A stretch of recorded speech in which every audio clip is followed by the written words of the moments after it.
मैं गोपीलाल अहिरवार, जो कि कवि के रूप में जाना जाता हूँ, और मेरा कविराज गोपीलाल अहिरवार के नाम से यूट्यूब चैनल है, जिसमें आपके लिए देशभक्ति, हास्य, व्यंग और मिशनरी कविताएं आपके लिए मैं दिखाऊंगा। इसलिए मेरे चैनल को सब्सक्राइब करें सबसे पहले और बेल आइकन का बटन ज़रूर दबाएं, ताकि आपके लिए आगे आने वाली वीडियोज़ आपके लिए मिल सके। जय भीम, नमस्कार। दोस्तों, मैं गोपीलाल अहिरवार, जो कि पेशे से बनोपर सहकारी संस्था में मैनेजर के पद पे हूँ, और मैं अपनी अहिरवार समाज संघ भारत में रायसेन ज़िले में जिला उपाध्यक्ष के पद पे भी कार्य करता हूँ। और मेरी कुछ इच्छाएं जागृत होती हैं कि मैं कुछ ना कुछ लिखता रहता हूँ, तो उनमें से कुछ लाइन है जो मैंने कविता लिखी है। तो आज देश में जो कोरोना महामारी जो फैली हुई है, उसके बारे में मैंने कुछ लाइनें लिखी हैं, मैं आपके लिए पेश करूँगा। तो मैं अपनी कविता शुरू करता हूँ कि नोवेल कोरोना ने कमाल किया देश में, कि पाखंडवाद की पोल खोल डाली है, और मंदिर के कपाट बंद, मस्जिद की अजान बंद, और धर्म की ध्वजाएं सब बंद कर डाली हैं। झाड़ फूक यंत्र मंत्र तंत्र ताबीज बंद, कोरोना ने ऐसी त्राहिमाम कर डाली है। और छोड़ो सब पाखंडवाद, झूठ और मक्कारवाद, अस्पताल बिन नहीं जान बचने वाली है, अस्पताल बिन नहीं जान बचने वाली है। सरकारें क्या कहती हैं कि कहती हैं सरकार, कोरोना से रहो दूर दूर, घर से निकलना खतरों से नहीं खाली है। मुँह पे बांधो मास्क, बार बार धोना हाथ, संक्रमण का खतरा बीमारी फैलने वाली है। पियो गर्म पानी और नमक के गरारे लेना, चाय पियो हल्दी अदरक काली मिर्च वाली है। और ऐसा भूचाल आया कोरोना से देश में कि संपूर्ण मानव की आफत कर डाली है, संपूर्ण मानव की आफत कर डाली है।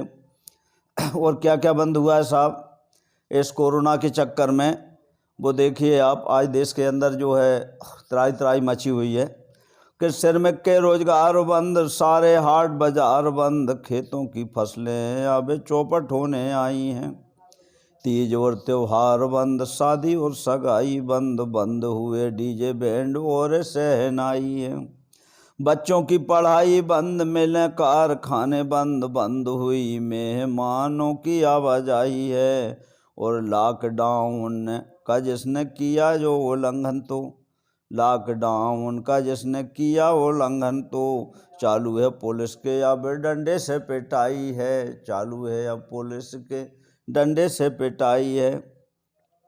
और आगे देखिए क्या क्या हुआ है कि देश में बंदी की मार, कोरोना से हुए लाचार, आर्थिक संकट से मची अब तबाही है। सब्जियों के दाम लगे आसमान छूने, अब देशवासियों में अब मची त्राही त्राही है।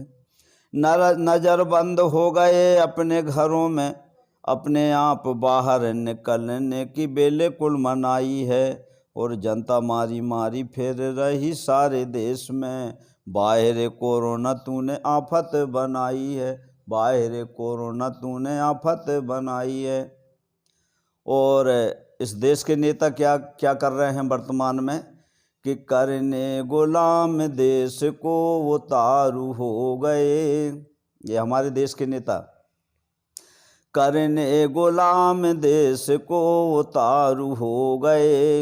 ये मंत्री और विधायक सबके, ये मंत्री और विधायक सब बिकाऊ हो गए।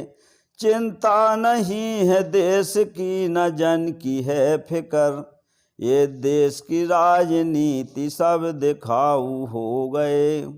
और ये नेताओं ने क्या क्या बनाया साहब कि बनना था जहाँ अस्पताल वहाँ मंदिर बना रहे, पढ़नी थी विज्ञान जहाँ वेद पढ़ा रहे, होगी बीमारी दूर जहाँ अस्पताल से, ये झाड़ फूक करके कोरोना भगा रहे, ये झाड़ फूक करके कोरोना भगा रहे।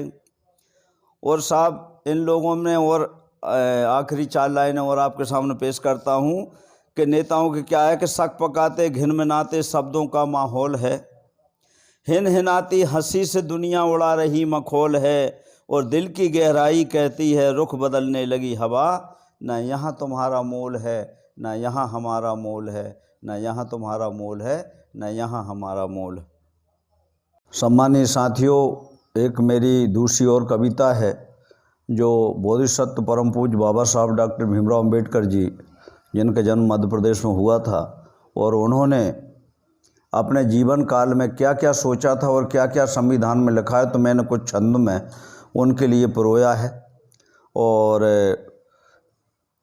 आप लोगों को ये कविता अगर अच्छी लगे तो ज़रूर मुझे लाइक और शेयर करना। तो अपनी कविता शुरू करता हूँ कि जन्मे थे मध्य प्रदेश के ये महू शहर में, घुट घुट के जिए जात पात के कहर में, मन में जब ठान लिया अपने बाबा साहब ने, नफरत का न छोड़ूंगा जहर किसी शहर में, नफरत का न छोड़ूंगा जहर किसी शहर में। और बाबा साहब ने क्या अपने मन में सोचा कि ये सारा रचूंगा देश का इतिहास रंगीला, संविधान लेके के जाऊंगा मैं वह भी लचीला, सबको मिले सम्मान पूरे भारत देश में, वंचित न छोड़ूंगा वतन में कोई कबीला, वंचित न छोड़ूंगा वतन में कोई कबीला।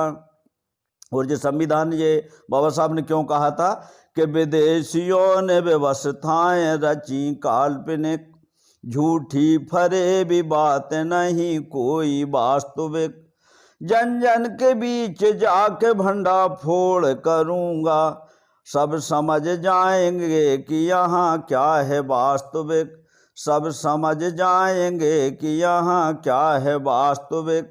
तो बाबा साहब ने क्या किया साहब कि कई पीढ़ियों की पराधीनता मिटा गए, और ऊंच नीच जात पात को हटा गए, सदियों से जुल्म जात और अन्याय का मंजर, मनुवादियों के हौसलों को पस्त करा गए, मनुवादियों के हौसलों को पस्त करा गए। भारत का संविधान बाबा साहब ने कितने दिन में लिखा कि 2 वर्ष 11 महीने 18 रोज लग गए, भारत के मूल निवासियों के भाग जग गए, अपनी कलम से भीम ने कमाल कर दिया, पूरे देशवासियों की तकदीर लिख गए, पूरे देशवासियों की तकदीर लिख गए। उनने परिवर्तन किया, क्या का परिवर्तन किया था कि जन्मे थे जहाँ राजा रानी के पेट से, अंधा होए चाहे बहरा राजा था ठेठ से। जैसे महाभारत में आपने नाम सुना होगा, क्या कहते थे जिनको, धृतराष्ट्र, वो अंधा थे, तो अंधों को कुर्सी बिठा दिया था, लेकिन बाबा साहब ने सोचा कि नहीं, अंधा बहरा और लंगड़ा लूला अब कुर्सी पर नहीं बैठेगा, तो इसलिए उन्होंने किया कि जन्मे थे यहाँ राजा रानी के पेट से, अंधा होए चाहे बहरा राजा था ठेठ से, बाबा साहब ने सबकी नसबंदी करा दी, अब जन्मता है राजा ईवीएम के पेट से, अब जन्मता है राजा ईवीएम के पेट से। और वेद शास्त्रों में क्या क्या लिखा था झूठा सच्चा हो, तो उसके लिए इन्हें क्या किया बाबा साहब ने कि वेद शास्त्रों में नारी को अधिकार नहीं दिया, होता था स्वयंवर उनका चिरहरण भी किया, नारी को पठन का अधिकार मिल गया, और रखते तहीन भावना सम्मान दे दिया, रखते तहीन भावना सम्मान दे दिया। मेरे देश के नौजवानों से एक कहना है कि है एक ही तमन्ना संविधान बचा लो, बाबा साहब भीम जी की जागीर बचा लो। कहते थे बाबा साहब मेरी जय न बोलना, बस मेरी 22 प्रतिज्ञा हृदय में रचा लो। बस मेरी 22 प्रतिज्ञा हृदय में रचा लो। हे भीम के दीवानों आज नींद तोड़ दो, है ऊंच नीच की है बेड़ियों को तोड़ दो। शिक्षा का दीप साथ में संगठन कहो झंडा, शिक्षा का दीप साथ में संगठन कहो झंडा। बस अपने अधिकार हेतु जंग छेड़ दो, बस अपने अधिकार हेतु जंग छेड़ दो। जय भीम दोस्तों।